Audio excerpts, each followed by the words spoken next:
Sabe aquela batalha que a gente trava por dentro todo dia? Pois é. E se a chave para a vitória tivesse escondida numa única palavra? Uma palavra bem antiga. Deus e Nós apresenta Proclamação às Nações. Bem, para começar a nossa conversa, vamos direto para essa declaração aqui em Gálatas. É forte, né? A chave de tudo está nessa frase: crucificaram a carne. Guarda bem isso, porque é daqui que toda a nossa exploração vai partir. Tá, mas aí vem a grande questão, não é? O que essa frase tão impactante significa de verdade para a gente hoje? É óbvio que não é algo literal. Então, qual é a aplicação prática disso? É esse o mistério que vamos resolver juntos, passo a passo. Então, para a gente desvendar isso, precisamos ir na origem de tudo. E a origem é uma palavra grega, stauro. Entender o peso que essa palavra carrega é o nosso primeiro passo fundamental. A palavra estauro tem uma dualidade incrível. O significado literal dela lá no grego original é brutal. Quer dizer ser pregado numa estaca, uma morte que era associada a uma maldição. Pesado. Mas, metaforicamente, o sentido é ainda mais profundo. Significa destruir completamente o poder da nossa natureza carnal. E olha, um ponto importante. Quando a Bíblia fala em carne, não é do corpo físico. É daquela nossa inclinação para o egoísmo, para os desejos que nos desviam do caminho. É uma ação deliberada, ativa e, sim, dolorosa. Se tudo isso parece um conceito meio difícil de absorver, tudo bem, não somos os únicos a achar isso. Vamos ver como até os discípulos, a galera que andava com Jesus todo dia, tiveram uma baita dificuldade para entender essa verdade. Pensa só, Jesus foi super claro sobre a sua morte, a sua stauro. Ele disse o que ia acontecer. E qual foi a reação deles? Dúvida, aflição, instabilidade total. Era como se eles tivessem um delay espiritual, uma letargia para entender. E o motivo disso é crucial. O entendimento completo só foi possível depois da ressurreição e da vinda do Espírito Santo. A mente humana sozinha simplesmente não consegue alcançar a profundidade de uma verdade espiritual como essa.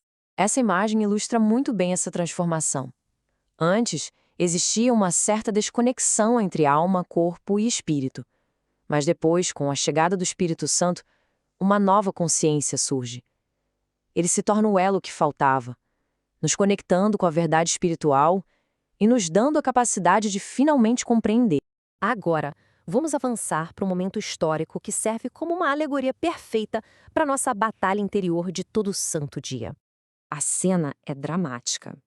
Quando Pilatos pergunta o que fazer com Jesus, a resposta da multidão é um grito chocante: seja crucificado.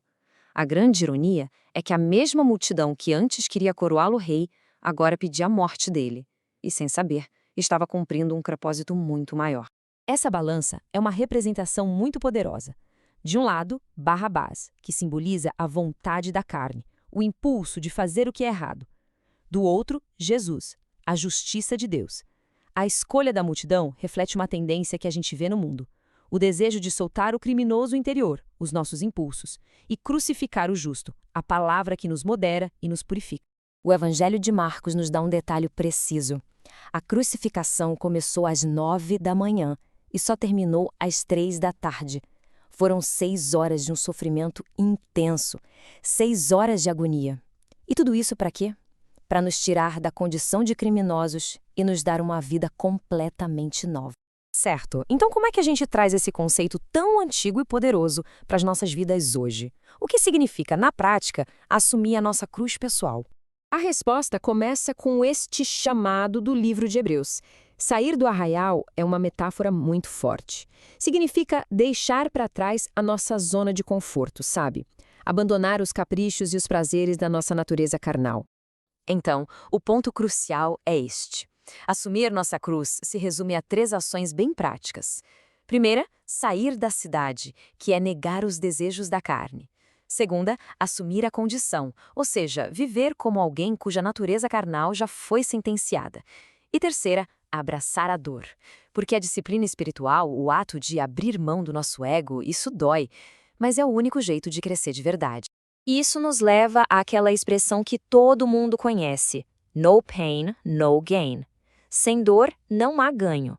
O mesmo princípio que vale para quem malha na academia é fundamental para o crescimento espiritual. A luta é o que nos fortalece.